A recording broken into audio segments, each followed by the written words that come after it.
welcome into the GSMC Sports Podcast brought to you by the GSMC Sports Network. I'm your host, TJ McCarthy. We are coming to you live on Tuesday afternoon. Today is August 13th, and today we are going to be reacting to the AP preseason poll that was just released yesterday for the upcoming season in college football. We'll be talking about the different dynamics in regards to specifically looking at the SEC and the Big Ten, the SEC with the most preseason top 25 teams ever.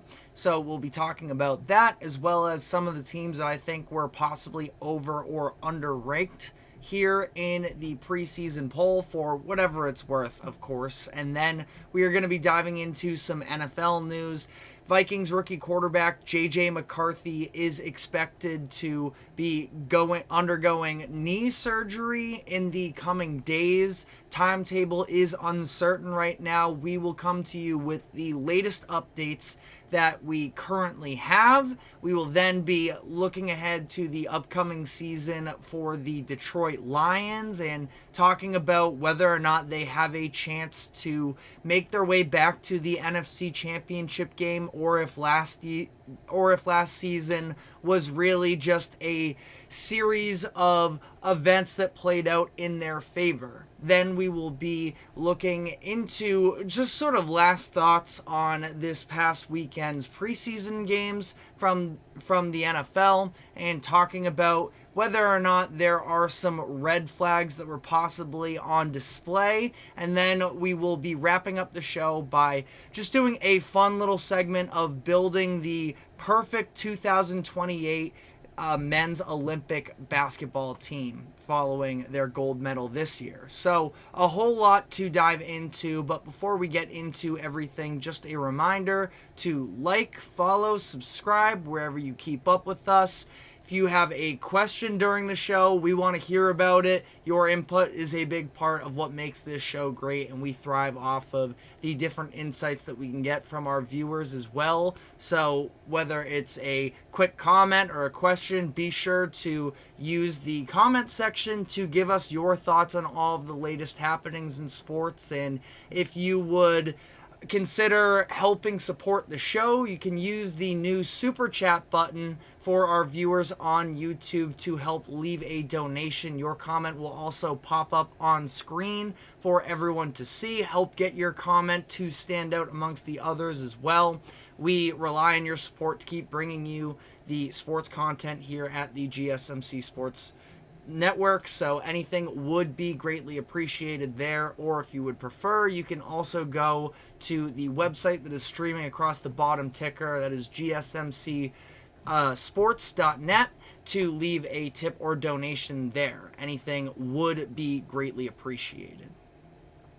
We are now going to be looking into the top 25 poll that was released for college football just yesterday, the first preseason rankings for the upcoming college football season. And at the very top, not too many surprises. It's a little bit of the usual suspects, specifically looking at Georgia and Ohio State as the top two. To round out the top five, it is Oregon back in the mix once again, Texas, and Alabama. So how we're going to go about this is we're going to be sort of jumping around here, but with Georgia being the number one overall team and one of the 9 teams in the SEC that are in the top 25 this year, the most ever from one conference in the preseason top 25, I want to start with the power dynamic in the Southeast Conference, where Georgia being number one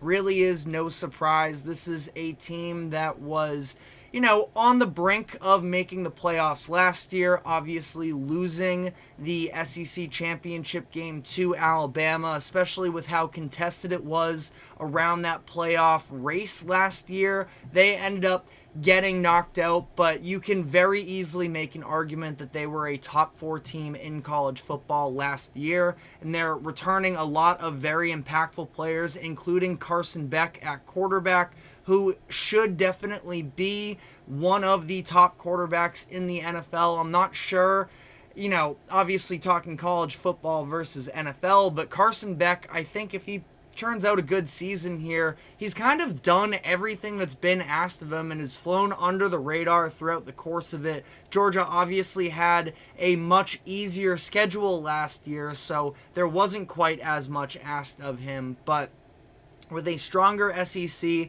I think Georgia's going to be more battle-tested during the regular season.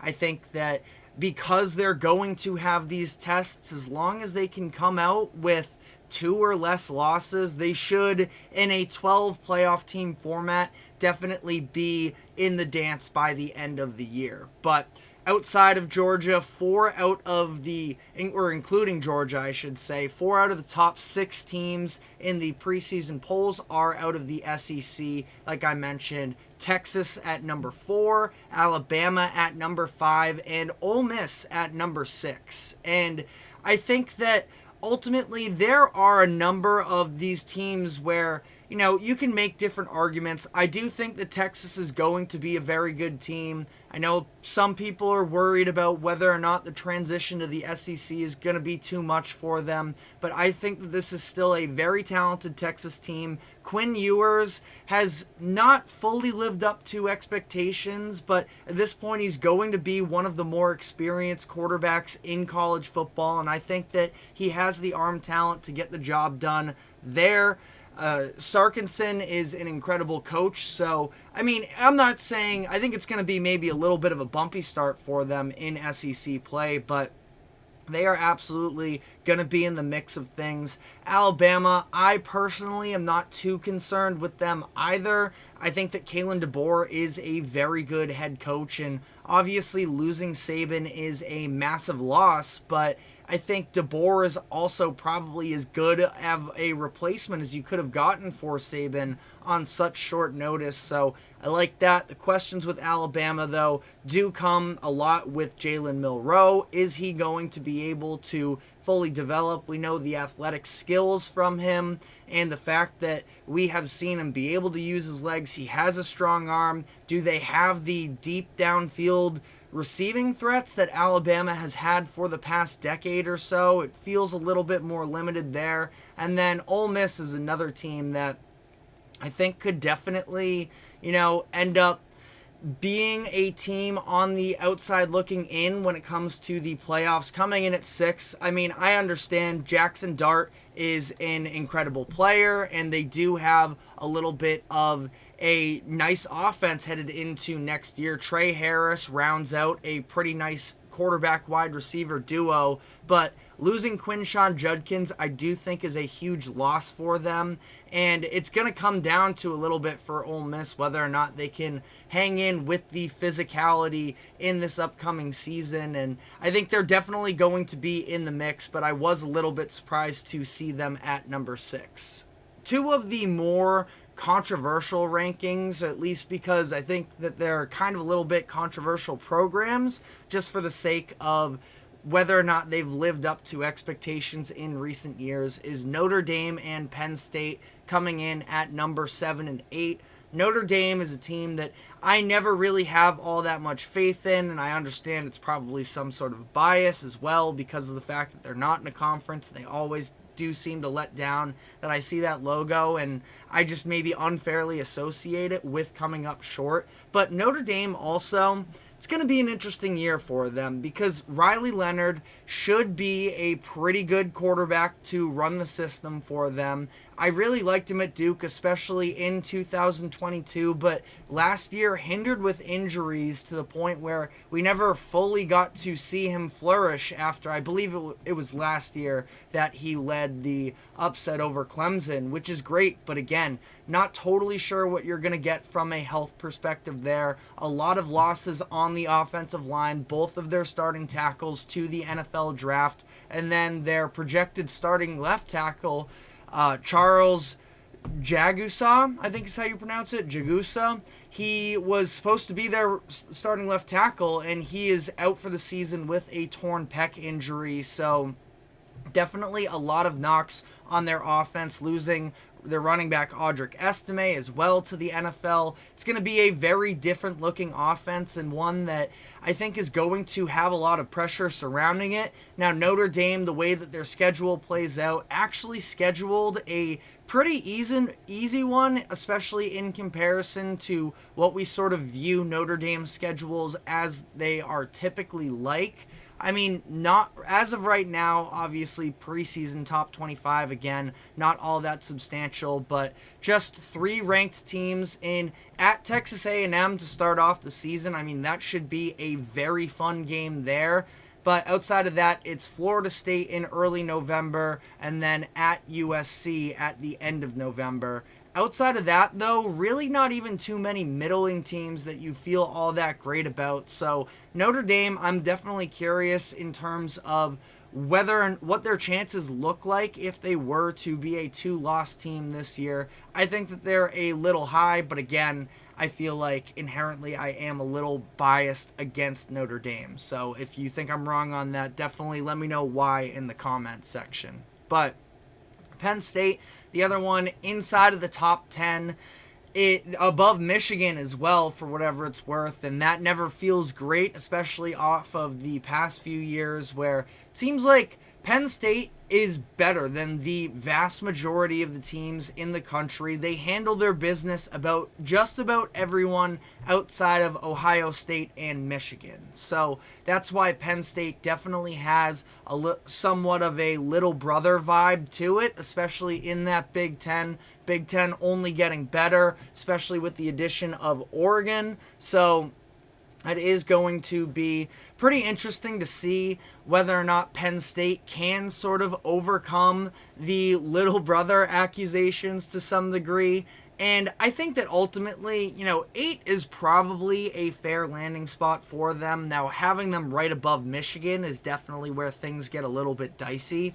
But I do think that it is about a fair ranking for them there. That defense is still going to be incredible. Not all that much turnover on the offensive side of the ball, but the key difference, I would argue, this year is being able to go and add a new offensive coordinator in Andy Koltenecki to try and ramp up what we see from Drew Aller, who has a frame that could very much translate to the next level. I think that he could be a good player, but he's just failed to live up to expectations at this point, which has been the case with the James Franklin Nittany Lions these past few years, and they're going to have an excellent opportunity to sort of take a step forward this year. But it is also sort of important to keep in mind as well that what does a step forward look like for Penn State? Because it's not just as simple as making the playoffs, in my opinion, because making the playoffs is so much easier now. They don't have Michigan on their schedule, which almost hurts them a little bit from having the true, benchmarks of where they're able to match up in the overall landscape of the Big Ten. They play Ohio State still, so that obviously going to be one of those benchmark games. I do think Ohio State is, they came in at number 2 for a reason. They have a great case to be the national champions at the end of this year. I think that Ohio State's offense is going to be a weapon. The addition of Will Howard is just such an upgrade over Kyle McCord from last season. They have playmakers. I mentioned Quinshon Judkins leaving Ole Miss last year. He obviously ends up in Ohio State along with Henderson, who's back for another year.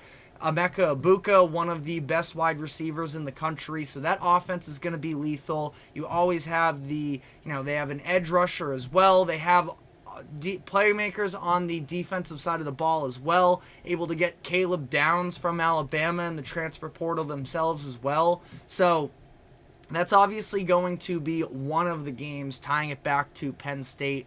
But, outside of that, USC is the other one. There is that stretch in the middle of the season with at USC, at Wisconsin, versus Ohio State, and versus Washington. That's probably where we are going to get a better picture of what Penn State can actually be this year. So definitely something I have my eyes on there. Did mention Michigan at number 9. Obviously, a lot of roster turnover. The fact that Jim Harbaugh making the leap to the NFL. Tons of players. I think it was 11, 12 players that ended up getting drafted last year. Sharon Moore now taking over the program with a lot of changes around him, but at the same time, I do think that their identity can be somewhat of the same of what it was these past few years under Jim Harbaugh. Moore was the offensive coordinator and had experience as an O-line coach at one point along the lines as well. The O-line might not be quite as good because, again, a lot of losses there to the NFL draft, but still should be good. They still have Donovan Edwards in the backfield. And Alex Orji, there's definitely a lot of unknown in terms of his throwing ability. When he got his shine at Michigan last year, it was as a runner and during those specific sets for him to use his legs. So, for whatever it's worth, yes, there is still a big-time question mark. I heard the comparison as well to sort of Jalen Milroe and whether that's kind of what we end up viewing him as. Very raw as a passer, but an athlete, big frame, able to use his legs. So I'm definitely very curious to see how that plays out. And we're running out of time here, so there's so much more. This is our first college football segment of the year here, so trying to cram as much as we can in here. I guess, we'll sort of skip around here, and what I want to finish off here quickly before we run out of time is I do want to look at some teams outside of the top 10 and just look at who could potentially end up making some noise. And when you talk about what this upcoming playoffs is going to look like, and especially the idea of the SEC and the Big Ten dominating, the chance of could they eat up all of the at-large bids, this is a little bit of a make-or-break year almost for the ACC in terms of if they want to retain any amount of power for the upcoming years, that they need to have somebody make a splash for them. Florida State is the highest ranked ACC team at number 10. I think that they have a very good chance to win the ACC outright, but if they're going to be a 2-bid league, I almost think that they're going to need another team to come in and swoop that ACC title. And I think that Miami has a pretty good chance to actually be able to come out and surprise some people this year, because ultimately you look at bringing in Cam Ward, I think that that is a big-time addition for them. They have a solid wide receiver core, as things already are. The biggest question really with Miami is the coaching staff with Mario Cristobal and, pointing at his mistakes in the past, knee the dang ball. But, outside of that, I do think that this is a very solid roster, and I also just feel like college football is more fun when Miami's good, so that's something that I'm definitely keeping an eye on. I'm not writing out Clemson at this point, but I do feel like with this new NIL and the way that the transfer portal is such a massive part of the sport at this point, seems like Clemson's getting passed by a little bit. They had their lowest ranking coming into the year since 2014. They were number 16 then. They're number 14 this year. So a team to take into consideration, I suppose, as well. But, a team that I don't know exactly how great I feel about it. Some other names as well here. I think that Utah could crash the party a little bit, getting Cam Rising back in his 7th year of college football. And the last time we saw him, we didn't get to see him for all of 2023, but was very talented. Went out with a little bit of a bang and being able to take out USC during Caleb Williams' Heisman year and putting a thrashing on them a little bit. So I think that Utah can make themselves interesting as well. Number 12 there, a little bit boring. I'm going to go even more boring. But I think that Missouri is just a team. We'll see. I got to do more research on their defense specifically, but I think that their offense is going to be a very fun team going forward in this year. Brady Cook, having Luther Burden, that might be the most electric quarterback wide receiver duo in the nation this year. So I think that they could be a little bit of a spoiler to some degree for some of these other SEC teams. And whether or not they could end up sort of being a little bit more of a surprise. They came on late last year, and I think that being able to return the majority of their key players was massive for them. So again, so many different topics to dive into with college football, as we're now just over a week away from kickoff. So really exciting there. But that is all the time we have for today. Tried to cram as much as we could for 15 minutes, but we'll definitely be back with more college football as the weeks go on here. But we're now going to be shifting gears over to the NFL for you college football fans as well. JJ McCarthy, obviously a very polarizing NFL prospect coming into the league, even in college football spheres. People weren't 100% sure whether or not they should get on board with him, but the Vikings took him with the 10th overall pick, and things are not going to plan as early on, because it was just announced earlier this morning that he is going to have to undergo knee surgery for a torn meniscus. So we're going to be diving into the latest details surrounding that, what things could look like, the different ways that this could shake out for Minnesota. So we're going to dive into all of that. But first, take a quick break, stick with us, and we will be right back. I feel like I'm losing my mind. Is everybody in the world blind? Please, Lord, give me a sign, a sign. I feel like I'm losing my mind. Is everybody in the world blind? Please, Lord, give me a sign, a sign. I wanna be the greatest. Everybody on the fake shit. I look around and feel like everybody is the fakest. I'll make this every day and I'm impatient, hoping one day I blow up from the basement. Statement, the top is so vacant. I don't hear shit that I think is amazing. Waiting for my day when I'm playing sold out shows for 1,000 faces. Hey, give me that crown, get in my way and to be put down. It ain't your place, all this my town. If I want that shit, then I'll get it right now. I'm losing it, the noose it fits. I'm losing shit, a stupid myth. You choose to live or choose to dip. You choose to fight or lose your grip and lose a gift. Oh, I feel like I'm losing my mind. Is everybody in the world blind? Please, Lord, give me a sign, a sign. I feel like I'm losing my mind. Is everybody in the world blind?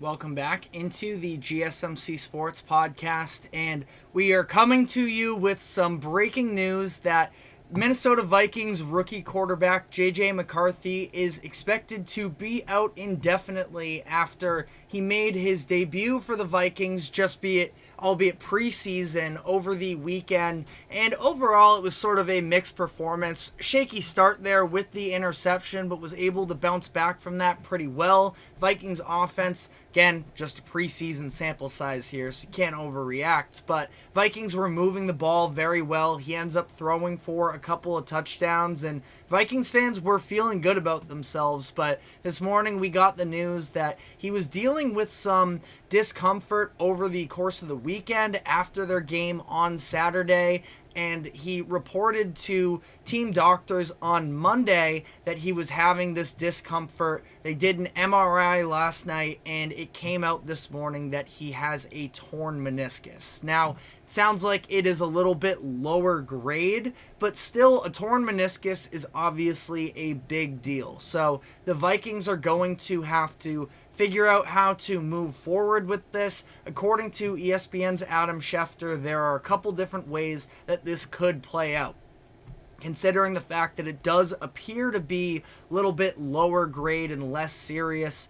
They aren't 100% sure whether they have to do a complete repair just yet. It sounds like it's going to be almost a decision that they make while McCarthy is on the operating table as to whether or not they get that complete compare or instead just do a trimming to be able to have him come back onto the football field sooner rather than later. But according to head coach Kevin O'Connell, it sounds like he is fully prepared to do whatever is the best decision for JJ McCarthy long term. Obviously, you just spend the 10th overall pick on a player that is on the younger side as well. JJ McCarthy is 22 years old. That there's not really a rush necessarily. He's 21 years old even. So there is definitely a lot of room to grow for him. He is coming from a system at Michigan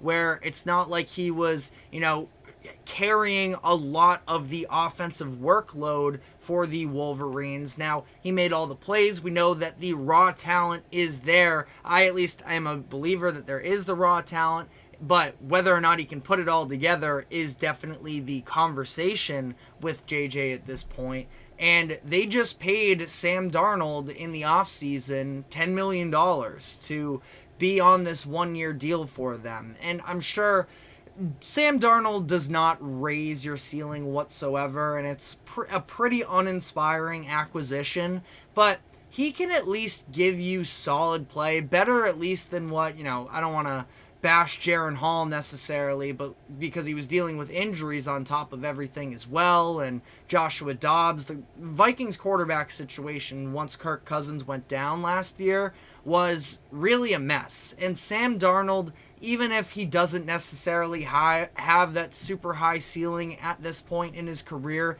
he can at least contribute to being a functioning offense, to the point where you're probably not losing a game to the Raiders 3-0.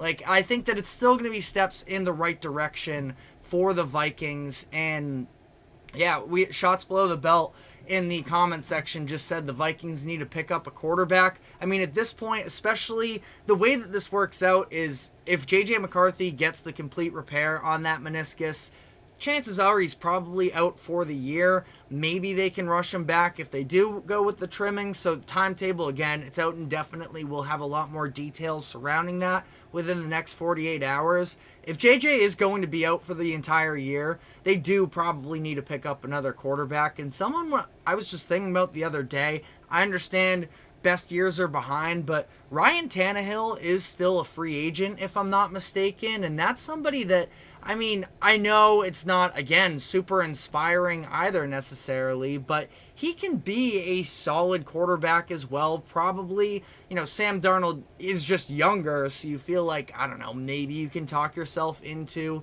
if he can grasp onto what made him a top 3 pick a few years ago. But Tannehill is probably just as competent in terms of just providing stabilization within that quarterback room. And I think that that's something that, the Vikings definitely value. That's why you go and you spend $10 million on Sam Darnold. You don't do that for no reason. It would have been nice, I'm sure, for the Vikings to be able to pick their path a little bit more this upcoming season and try and start to build up on the future. And that's still definitely a possibility if JJ McCarthy does return. But I think that all things considered, again, I don't want to speculate on anything necessarily timetable-wise, but I do feel like they're going to favor the more cautionary route as opposed to sort of forcing JJ McCarthy to come back. Sam Darnold was the projected starter coming into training camp as it was initially, and also with that as well, it sounds like Sam Darnold has been improving throughout the duration of training camp, that he's getting more comfortable in the system. For whatever it's worth as well, I feel like you want to at least just have a passable option at quarterback for especially Justin Jefferson, who you just signed to a mega contract extension this offseason. You definitely want to keep him happy with everything at this point, giving him $140 million, making him, I think at least at the time of when he was signed, it was the highest paid non-quarterback contract in NFL history, I believe.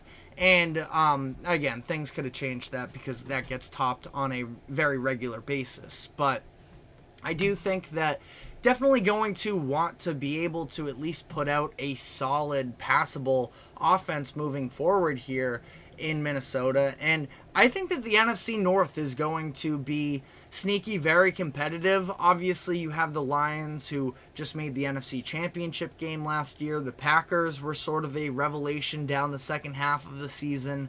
But I think the Bears are going to be in playoff contention this year. They ended up winning 7 games last year, which I don't think that people are really giving them credit for, and that's with all of the sort of inconsistency that they were having at the quarterback position, with Justin Fields' play alone, but also dealing with the injuries and having Tyson Bagent step in. Their defense was very impactful down the final stretch of the season, so I think the Bears are going to be in the picture as well. And honestly, probably wouldn't be the worst thing in the world for the Vikings if they did have a little bit of a quieter season. Again, I know that's such a lame way to look at it ultimately, but I don't know. I mean, I think that the Vikings are definitely 4th in their division in terms of roster talent overall. Not to say that they have a bad roster. I do think that in the next couple of years, when you have a wide receiver as talented as Justin Jefferson, top 2 in the league in my opinion, you can talk yourself into just adding the other pieces around the board. They spent in free agency. I thought that they upgraded on the defensive side, going to have more of a legitimate pass rush, especially bringing in the likes of a Blake Cashman, a Jonathan Grenard, and Andrew Van Ginkel, that their defense should be improved as well. But I think that, at the end of the day, being towards the top of the draft next year, and again, we just talked about in the last segment, it's not a particularly strong quarterback class at this point, but the Vikings just got their guy this past year. We saw them make some trades to be able to move up to where they did to get JJ, that to some degree, they could be on the other end of that next year and maybe shop off their pick as well now that they are going to be confident in JJ McCarthy. But as for just to sort of tie a bow on this conversation for JJ in particular, it's obviously extremely unfortunate to have this sort of a development so early on in your career, especially after, again, you could see the arm talent, the ability to throw on the run. There are mental reps and just the experience as a whole. That's why when the interception, you end up throwing it into double coverage. It looks bad, but I think that it's just going to take McCarthy, again, at just 21 years old, a little bit of time to be able to take on a bigger role. And I think that, I don't know, as well, you look at, I don't love the offensive line for Minnesota. I like Christian Darrisaw, but outside of that, I think it's probably a pretty mediocre group. Their run game, I think that they could maybe build on a little bit more, specifically at that offensive line. And I think that the Vikings are going to be where they need to be within the next couple years. But if it has to take a step back a little bit before it gets better, I mean, that's just kind of the way it goes. But definitely don't expect Kevin O'Connell and this Vikings team to just roll over, because they were, even after what did they start last year? 0-4 or something along those lines.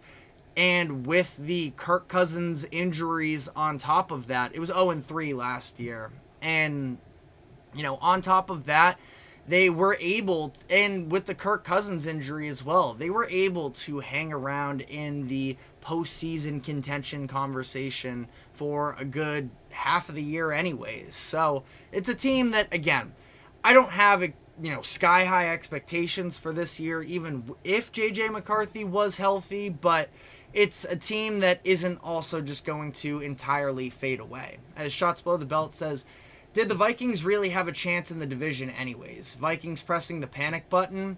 I mean, depends on what you consider the panic button to be, because I don't think it's going to be a deliberate tank necessarily. I mean, last year, last year they ended up trading for Joshua Dobbs at that point to try and at least that's how desperate they were at the quarterback position at that point. And I guess the panic button for Minnesota would probably be, and something that I'm not 100% ready to rule out, Vikings fans, maybe cover your ears, but I mean, there were conversations at least about a Justin Jefferson trade, and the Vikings could get probably at least 2 first-round picks and some. So that's what I guess I would envision the panic button looking like.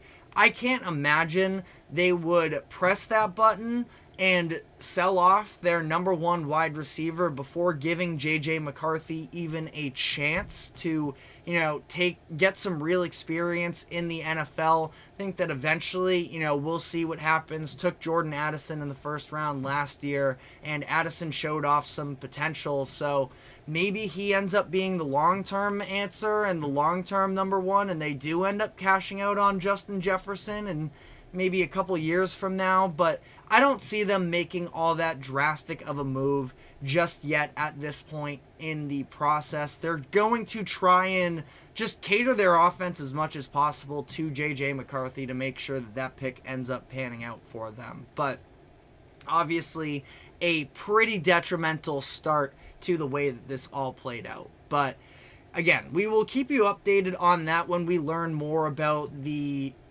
degree of seriousness with this JJ McCarthy injury. But we've been talking about the NFC North and how I do think it's going to be a difficult division. This week we are previewing the season for each NFC North team, and today we have the Detroit Lions. So we will be talking about that, whether or not their offseason moves are going to be conducive to going on another run, as they are becoming no longer the underdog Lions. They have real expectations ahead of them. So we will be diving into all of that. But first, we're going to be taking a quick break. Do not go anywhere. We will be right back. Looking for your daily fix of sports talk without having to pay for it? GSMC Sports Network is available on YouTube. Just search GSMC Sports Network. Get your fix of daily sports talk shows on YouTube, absolutely free. NFL, college football, NBA, MLB, MMA, UFC, fantasy football, and so much more. GSMC Sports Network has shows running all day long, with new sports shows starting every 2 hours. Just like on your favorite cable sports channel, except GSMC Sports Network is absolutely free. Just search GSMC Sports Network on YouTube to catch one of your new favorite shows, like the GSMC College Football Podcast, Chip Shot Football Podcast, Hoops and Heels Women's Sports Podcast, GSMC Basketball Podcast, and so many more. Check it out for yourself. GSMC Sports Network, now available on YouTube absolutely free. Search GSMC Sports Network on YouTube right now.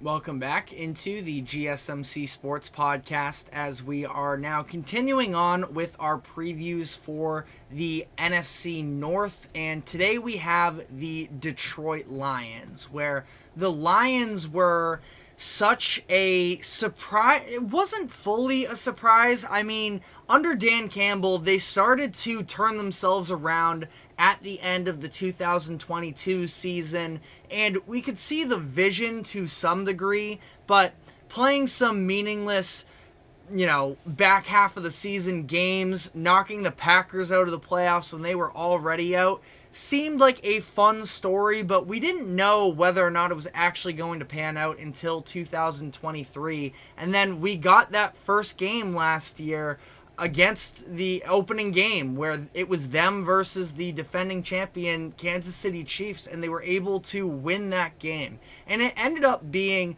an all-time season for the Lions. It was their first division title since 1993. They made the NFC Championship game for just the second time in the franchise's history, first time since 1992. So it was obviously just such a fun storyline to follow along with them, with the with Hard Knocks going on as well, getting an inside look on Madman Dan Campbell and just seeing how he works behind the scenes and the buy-in with this entire roster. You look at Jared Goff as well, who's a little bit of a redemption story after he was traded along with a number of different assets for Matthew Stafford. At that point, he was just kind of a throwaway, and for him to have the type of season that he did, it was a very fun story to follow along with. And I know that NFC Championship game has to still haunt them, letting the 17-point lead in the second half fall apart. But at the same time, they're better for it. They were almost humbled in that moment. And like Dan Campbell was very adamant about coming out of the season, the Lions know that they're not sneaking up on anybody this year and that they have real expectations. But I just mentioned Jared Goff. The Lions took this offseason to re-up a number of their guys. Jared Goff included, though, a 4-year contract worth $212 million, $170 million guaranteed, fully guaranteed through the 2027 season. So they paid big for Jared Goff. And again, huge win for Goff, considering where he was sort of looked at in the grand scheme of the NFL atmosphere, and having him be able to get this redemption was an incredible thing. But there are still questions.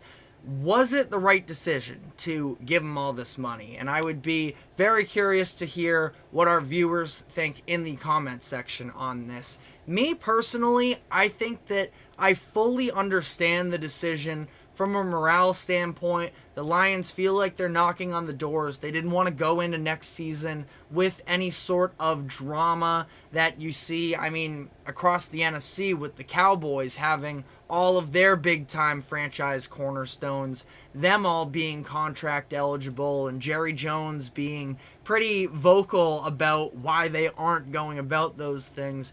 No drama with the Lions right now. They're full head of steam into the next season.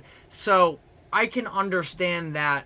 And I don't think it was a really bad decision. But that being said, it could end up aging very poorly. So would it have been better for them to play out this year, maybe run the whole franchise tagging game at the end of it? Who knows? At the end of the day, that's all hypothetical now, and we'll have to find out from here on out, because Goff is here to stay. So are the other franchise cornerstones, like I mentioned, Amon-Ra St. Brown and Penei Sewell, the wide receiver and offensive tackles that have been huge revelations for them as well last season, and both extremely talented. 4 years, $120 million for St. Brown. 4 years, $112 million for Sewell. I love both of these players, and I am definitely on board with both of these. But again, both of these on top of Jared Goff, it's going to be a very expensive team in years to come. So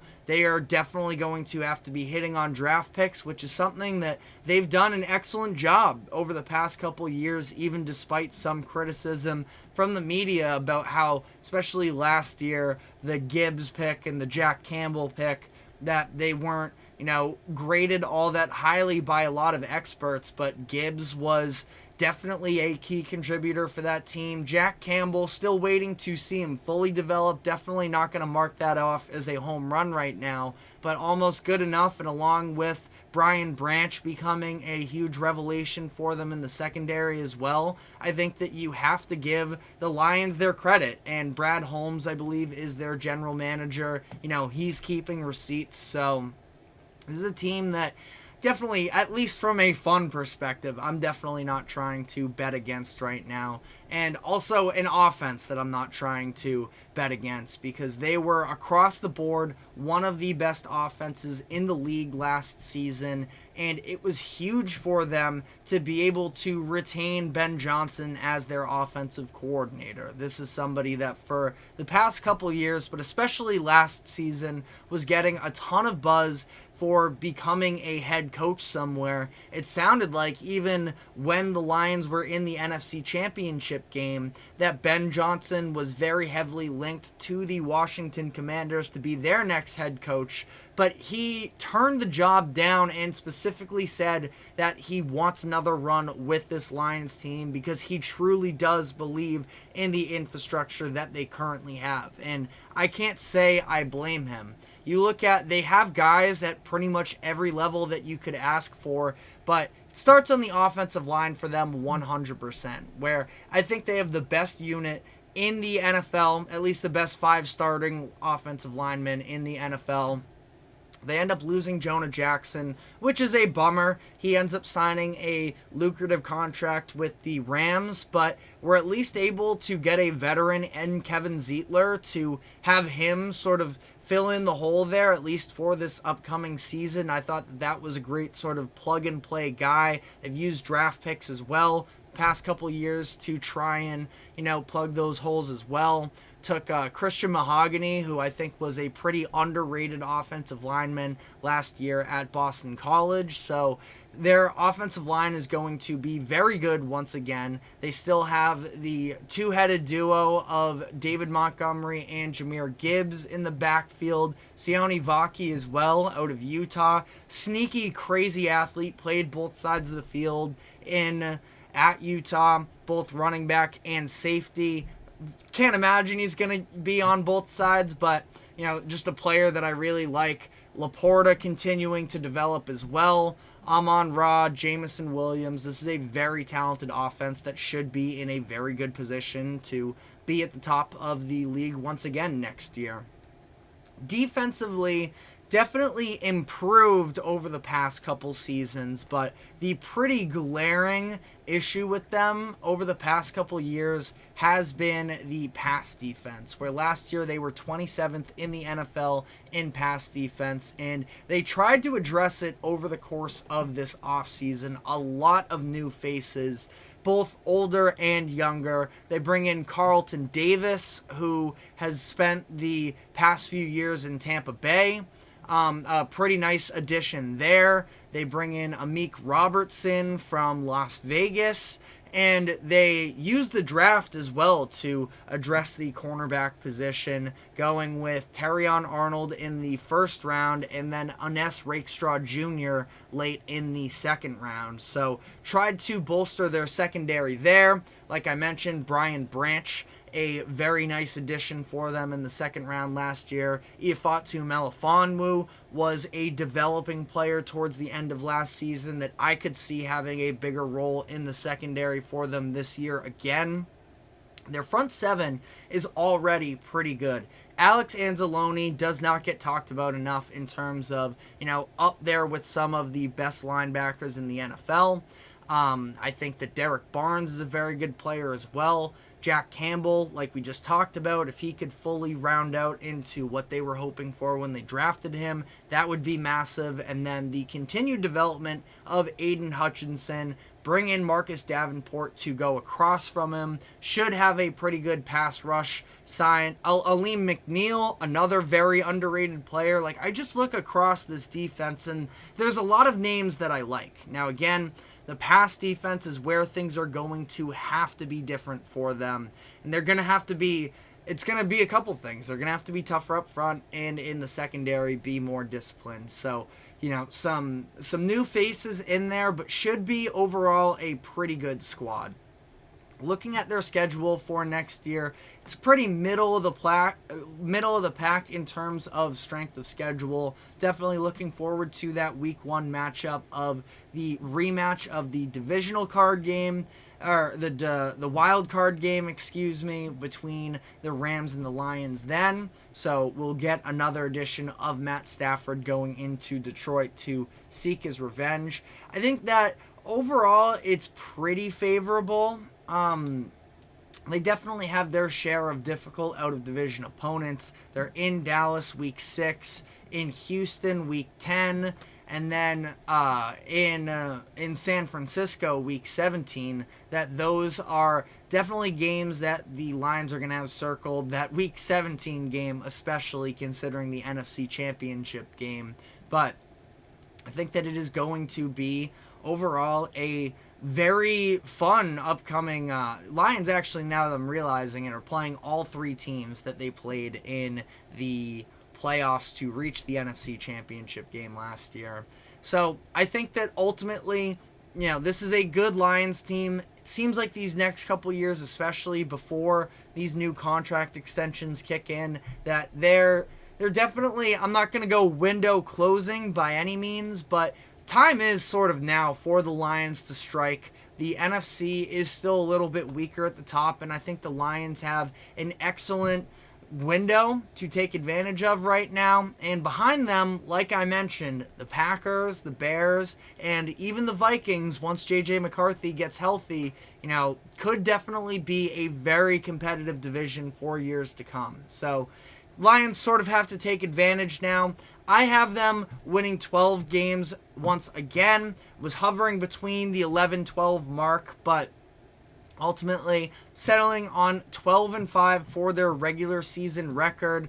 Think that they are probably going to be in prime position to win the NFC North. We're going to be coming to you with the Packers season preview tomorrow, but Lions have a great chance to once again have one of the best records in the NFL. I think that it is fully on the table for them, and I'm a believer in Dan Campbell, even if some of the fourth down decisions can be a little bit questionable. This is a team that rides with them. They have sort of they have a ton of talent on the roster. They seem to have a really good team dynamic and an understanding of one another and want to win. And I mean, how just exciting was it to see the city of Detroit going berserk like that, like they were last year? So let me know in the comments section what your thoughts are on the upcoming season for the Detroit Lions. Like I mentioned, tomorrow we will be coming back with the Green Bay Packers and taking a deeper look into them to see whether or not they could potentially win the NFC North. But we are now going to be taking our next break here, and when we come back on the other side, I want to just give some final thoughts here on the NFL preseason action from over the weekend or so. There are a few things that I don't want to overreact by any means to preseason, but some things that I am definitely noting as potential red flags that I just want to highlight a little bit. So we're going to dive into all of that, but first, our next break here. Don't go anywhere. We will be right back.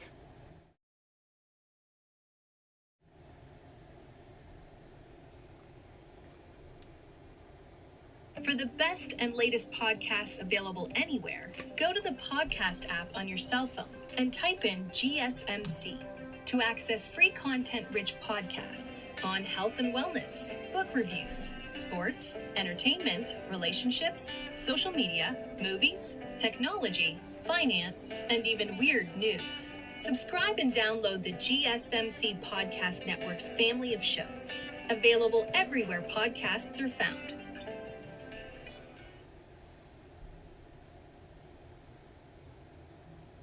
Welcome back into the GSMC Sports Podcast, as we're now going to be giving some final thoughts on this weekend's action in the NFL preseason.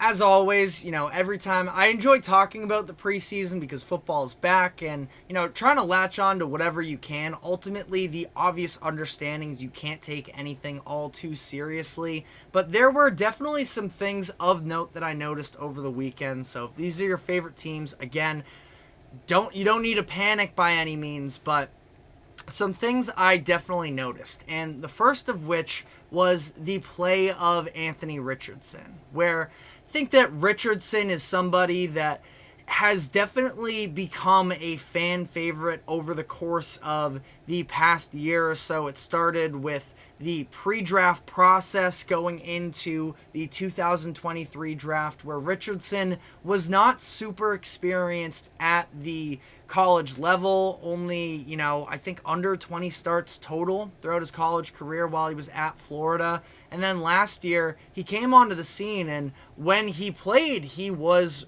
really electric and showed a lot of promise. That big arm, the legs, all of it put together, that he has the physical tools to, be what the Colts are hoping for long term in terms of the being the future of the Colts. And I'm still definitely in on the vision. And I liked what I saw from him from the regular season game. So I'm not going to go back on what I saw in the actual meaningful experience versus the preseason. But I do think that a lot of people are definitely jumping at the bit a little bit to be all in on Anthony Richardson. And I don't know if that is really realistic to imagine. Like our boss just mentioned in a production meeting earlier that fantasy football is not, NFL football, and that's not how we view quarterbacks, is based off of what success they have in fantasy. But Anthony Richardson was number one in terms of quarterbacks for the upcoming year and whatever list that he was looking at. And I think that the hype is just growing so strong for Richardson because, again, the flashes that we've seen have been very impressive. But at the same time, I look at him, I think there's still a lot of rawness in terms of the arm talent. I think he only played on two drives for the Colts against the Broncos on Sunday. But first, I wasn't really all that impressed with either one of them. Just flat out missed a throw when some pressure was put on him on second down of that first drive. On third down, he had all the time in the world and he almost threw an interception just because the accuracy wasn't there. Second drive ended up stalling out because on third down, he wasn't able to hit his man in stride, and instead he had to slow down for it, allowed the defense to catch up and made the tackle there. Short of the line of gain. Now, again, this is 2 drives of preseason. Who cares, really? I'm definitely not going to put all that much stock into it, but it was just a little bit of a reminder that I think everybody kind of has this fantasy of what Anthony Richardson can be in his head, that we're almost just anticipating him being ready immediately. And he was so much better than I possibly thought he would have been headed into immediate action for Indy last season. So by no means am I trying to write him off, but I also just feel like we're jumping at the bit a little bit here, and I think that there could be some real rough spots with Anthony Richardson's game, and the game was just a little bit of a reminder to me that we can't get all too swept up in the excitement. Now, there's a chance he could definitely make me eat my words here, and if that's the case, I'm honestly not going to be all too opposed because, again, I think the physical frame of what he has and everything, I think that archetype of quarterback is so exciting that I'm rooting for it to pan out with him, but I'm just not fully ready to dive all the way into it. But another thing I wanted to talk about, another very young group, is in Pittsburgh, where the Steelers obviously trying to sort of climb themselves out of mediocrity. Last year end up winning, I think it was 10 games, which came as a massive surprise considering the massively inconsistent play at quarterback. So they end up bringing in Justin Fields and Russell Wilson this offseason. We'll see who ends up winning the quarterback battle there. It's actually not the direction I'm going to go here with the Steelers, but with the Steelers, I am looking at their offensive line, and I understand, offensive line is not exactly prime radio television topics, but I do think that there's a little bit of a concern there in the idea that they're just going to be able to be, one of the best rushing offenses because both Russ and Justin Fields are mobile, and there's a pretty good combination of running backs in Najee Harris and Jaylen Warren that things will be able to work out there. But I think I have some real concerns with their offensive line. Whatever was going on there, I'm curious behind the scenes, and I'm sure someone from the Steelers reporters have asked on it. So, if you've seen anything, definitely feel free to let me know in the comments section. But there were the fumbled snaps between Justin Fields and center Nate Herbig to start that game. Curious where things went wrong along those lines. But I am definitely not all that high on Broderick Jones, their first round draft selection from the 2023 class. I think he's been very inconsistent to start his career, specifically in the pass game. He's had his down moments. He actually allowed the pressure that ended up getting Kenny Pickett hurt in that game against Houston last year, I believe it was, in the third quarter. So that was sort of my first introduction to him, and I've been keying on him since. Now, he was playing on both the right side and the left side during this game against Houston on Friday night. So, got to give him credit there that he had a tough responsibility, but I don't think he looks all that good yet, and he's kind of going to be an important part of what is a pretty inexperienced offensive line here. Last thing I'll say on it, because again, I know I've probably gone too long on this conversation, is I did think that Zach Frazier looked really good for the Steelers coming, in with the second unit to replace Nate Herbig. I think he came in the second or third drive, and I thought that he looked really excellent, especially in the run game. I was really impressed with what we saw from him. Thought that Mason McCormick as well, another one of their draft picks from this year on the offensive line. They took him in the 4th round.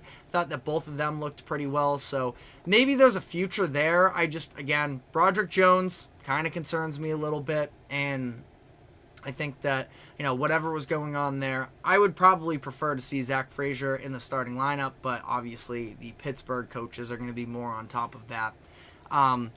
Do want to acknowledge here, I know I'm going red flags, but shots below the belt, New York Giants 1-0, shining during the preseason. I'll say this, sort of on the other side, I did think that there were a couple things with the Giants that definitely came away as positives for me. I thought that specifically their secondary, which is going to be one of the biggest areas of needs, I think, this year. A lot of inexperience in that secondary. I like their front 7 on defense. I think their teams are going to be able to throw on the Giants next year, but between Deonte Banks and Trey Hawkins, one of their cornerbacks that they drafted, I think he was taken late in the 2023 draft, the 6th round then, and it was Tyler Nubin as well, the 2nd round pick from this year, safety out of Minnesota. I thought all of them looked good. I thought the running game looked pretty good as well between Tyrone Tracy Jr. and Eric Gray. So sprinkle some positives in there as well. But the last thing, and definitely not overreacting to it by any means, but the Patriots offense just did not really look right. Their offensive line, I still think, is a massive issue. And obviously, this was a poor weather game. It took place on Thursday. And, the weather was really bad, so I don't put too much stock into Jacoby Brissett being inaccurate. The drives with Drake May stalling out. They didn't even really let Drake May throw the ball downfield, so they're definitely sort of easing his way into the NFL. But I didn't think the Patriots offense looked great, and it just isn't a very good unit as a whole anyways. So it's the preseason, but I do feel like we saw last year them really struggle then, and the issues carried into the regular season. And Jacoby Brissett is definitely going to be a more stable quarterback than what the Patriots had last year and Mac Jones and Bailey Zappi. But, it's a pretty low bar from that degree. So Brissett, I guess we'll have to see, because I do feel like the defense is going to be solid and that the Pats can be, slightly more competitive than people anticipate. I don't have them in the playoff hunt, but I don't think that 5-6 wins is unrealistic for them. And I feel like it's very much going to be dependent on their offense. And Gerard Mayo as well, to some degree, in the overall his management style. So we'll see about that. But, let me know if you had any other takeaways from preseason. Obviously, again, we talk about these things because we're starved for football. Just sort of storylines that I noticed that I didn't feel great about, and I am curious about moving forward here. But we're going to be taking our final break of the show now, and when we come back on the other side, we're going to be doing an activity where we build the 2028 U.S. Olympic men's roster. So we will be diving into that, but first, a quick break. Do not go anywhere. We will be right back.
Welcome back into the GSMC Sports Podcast for our final segment of the day, where I want to take a look now with the U.S. men's team winning yet another gold medal. I want to look ahead to the 2028 games and talk about what we could see from that roster, because this was obviously the sort of final swan song series of LeBron James, Steph Curry, and possibly Kevin Durant, who could still technically, I think KD specifically, could be in play for that 2028 team. But definitely, at that point, he's going to be 39 years old. You're asking a lot of him at that stage. It's at least taking place in the United States, which might actually be easier for some of the veteran guys. But I want to sort of look at what the Team USA roster construction looked like this year and use that as a little bit of a framework to look towards 2028. So you look at this year. I am, by the way, in this considering Anthony Edwards a forward. If you want to consider him a guard, then, so be it. But it was 5 guards, 4 forwards, and 3 bigs this past year.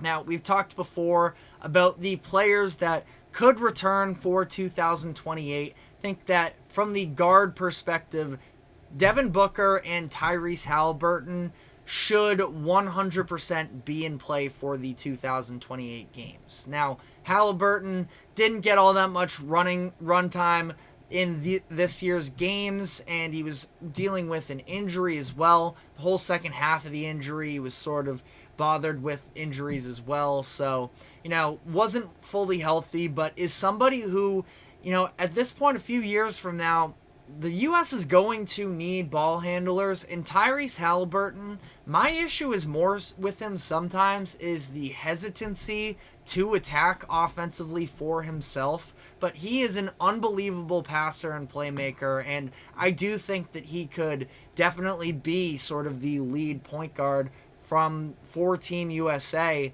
in 2028, especially with a few extra years of experience under his belt. So I'm definitely putting stock in that. For the forwards, I think Jason Tatum and Anthony Edwards are pretty clear players to run it back. Like I mentioned, Kevin Durant could be in that conversation if he's, still healthy and active enough at that point.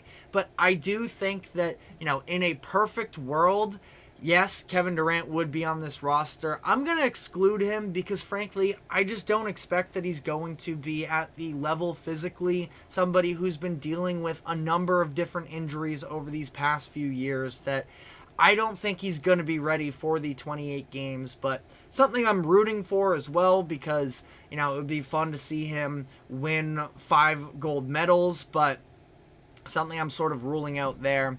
And then for the bigs, I think that Anthony Davis and Bam Adebayo both do have a pretty real chance to come back. Davis, the concern would be what if he suffers some injuries over the course of the next couple years, but I do think that as long as he's fully healthy, he should be an incredible fit there. So I actually want to start by building out the rest of the roster because I just named 6 players there from last year's team that I'm putting on this 2028 squad, which leads 6 extra spots. I think the big man position is very important because one of the names that I did not include was Joel Embiid. He seems like he is very interested in playing for Cameroon in 2028. Wasn't a great fit necessarily for him at all times with the U.S. this year. So I have Embiid playing for Cameroon in 2028. So he's going to be overseas. Nikola Jokic is going to be overseas. Giannis is. Wemby is. Domantas Sabonis could be as well. So it's a number of different bigs to be matching up with. I mentioned Wemby as well. If Alex Sarr ends up panning into his full potential of what he could be offensively, those are 2 7-foot offensive threats. So I think the U.S. is going to need at least 3 bigs, and there are 4 that I really think are on the table and that I would be putting on this roster. Anthony Davis and Bam, along with that, Jaren Jackson Jr. and Chet Holmgren are both real options for being able to guard the paint, be switchable on the outside, and then offensively as well be able to play out on the perimeter and be at least somewhat of a lob threat. Bam would probably be more of the interior force, but I think with all four of these guys, Anthony Davis, Jaren Jackson Jr., Chet Holmgren, and Bam Adebayo, they could all sort of play in two big lineups anyways. We saw Steve Kerr and his, commitment to the Anthony Davis, Bam Adebayo lineups this year. I think that size is always going to be a positive thing. And if the U.S. can stock up on bigs that are versatile, I think that that is very much on the table. So if you include that, we are now at 8 players for 12 spots, which would mean that we are trying to fill out the rest of the roster with, forwards and guards. And I think that the number one name that is sort of on the more experienced end, and I definitely think is going to have an opportunity to get the nod based off of a little bit what happened this past year as well, is Jaylen Brown, where at this point, he will be in his early 30s, still on his Supermax contract. Jaylen Brown has gotten better every single season of his career. He's shown his ability to develop as an off-ball, not just an off-ball offensive player, but additionally as well, take on a bigger role defensively and be able to improve there to the point where he's playing very meaningful minutes, on the, on some of the best defenders in the world for the Celtics this past year. So I would give him the nod in this case. And then additionally, I think that Paolo Banchero would be a great matchup as well. Grant Hill, I think it was Grant Hill actually just talked about as well that, Paolo was in consideration for Team USA this year. And I don't think that they're going to pass up on him twice, where he is far too good of a player. The work ethic with him, he is able to, be a force offensively, and with his size and everything, way bigger than people realize, could definitely be a helpful as well. Rebounding wise, I don't know how great he would be as an off-ball scorer, which would be sort of the knock on Paolo for this type of a role, but I still feel like he gets the nod. He was one of the best players. I think it was when he was on the World Cup team that I think he has a little bit of international experience, and I think that he would get the nod there. So up to this point, we have Halliburton, Booker, Tatum, Brown, Anthony Edwards, Paolo Banchero, AD, Jaren Jackson Jr., Chet Holmgren, and Bam, which would leave 2 roster spots left. And then from that point, you have 4 forwards and you have 4 bigs. You probably need a little bit of extra help with guards. Now, I will say, I think that Tatum and Brown or Tatum and Ant can both be on the ball players that do take on some sort of guard-ish roles. Like Jason Tatum, that's almost why the fit wasn't great for him in this year's games, because of the fact that he had sort of developed to be the offensive hub a little bit more for the Celtics. The off-the-ball shooting has taken a hit over the past couple years, so I do think that Tatum can be a little bit of a point-forward role. And Ant's listed as a guard on the Team USA roster anyways, as things currently stand. So again, a little interchangeable where you would want to throw him into the mix there. I think it would be one other guard that you would throw into the mix for Team USA, and then go back to having some length with a wing. Now the guard position, a few names come to mind. Jalen Brunson was one of the players talked about most for this year's circuit of him getting the nod. I think that Ja Morant could definitely get some runway as well. Donovan Mitchell, one of the best pure scorers in the game. I actually kind of feel like the nod, and in this case, I would go with Cade Cunningham, because I think a few years from now he is going to continue to evolve. He's a great scorer. He's a great passer. He can play defense. He just plays for the Detroit Pistons. So he never gets credit for any of his skills, but he is a player still just, 21, 22 years old, that in a few years from now, I think that he is going to, really be one of the best players in the NBA, can give you point guard play from a forward size. So I would give the nod to Cade, and then I'd probably go back to the forward position, where I think there are a number of very intriguing options. The ones that I'm really closing in on, this could definitely be a Kevin Durant spot, so we'll keep that in mind, I suppose. But the other ones out there for them, I think that Scotty Barnes, Jalen Williams, Brandon Miller, and Cooper Flagg are all really enticing names for players that could end up getting minutes. And at this point, with how deep of a roster we're talking about, I kind of feel like this would be a Cooper Flagg spot, where it's almost they're going to go either with a little bit of a legacy spot for Kevin Durant, or on the other end, kind of like what they just did with Tyrese Halliburton. Take the young guy, let him get this experience and see what it's like to, be in that mode, so that a few, 4 years from then, at that point, 2032, that the U.S. would, be in prime position. That being said, I've only watched so much Cooper Flagg, so if I'm being maybe a little bit more authentic to, I think that Flagg is going to become a star player, so I'm putting him in this conversation.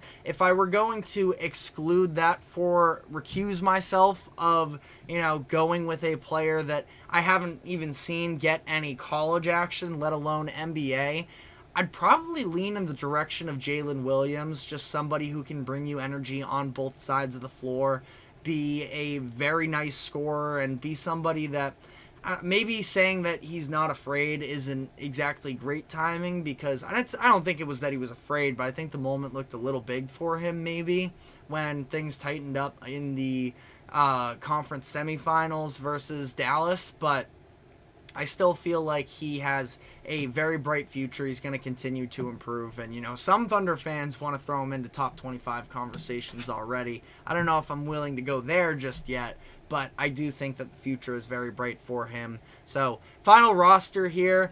Guards, Tyrese Halliburton, Devin Booker, Cade Cunningham. Forwards, Jason Tatum, Anthony Edwards, Jaylen Brown, Paolo Banchero, and Cooper Flagg. And then bigs, Anthony Davis, Jaren Jackson Jr., Chet Holmgren, and Bam Adebayo. Definitely leaning with size with the construction of this roster, but let me know what you would do differently in the comments section. But that is all the time we have for today. Thank you very much for tuning into the GSMC Sports Podcast. Thank you to the GSMC Sports Network for allowing us to host this show. Remember to like, follow, subscribe wherever you keep up with us. Be sure to check us out on social media as well for more exclusive short content. And we will be back same time as always tomorrow afternoon at 2 o'clock p.m. Eastern. We will see you then. Take care.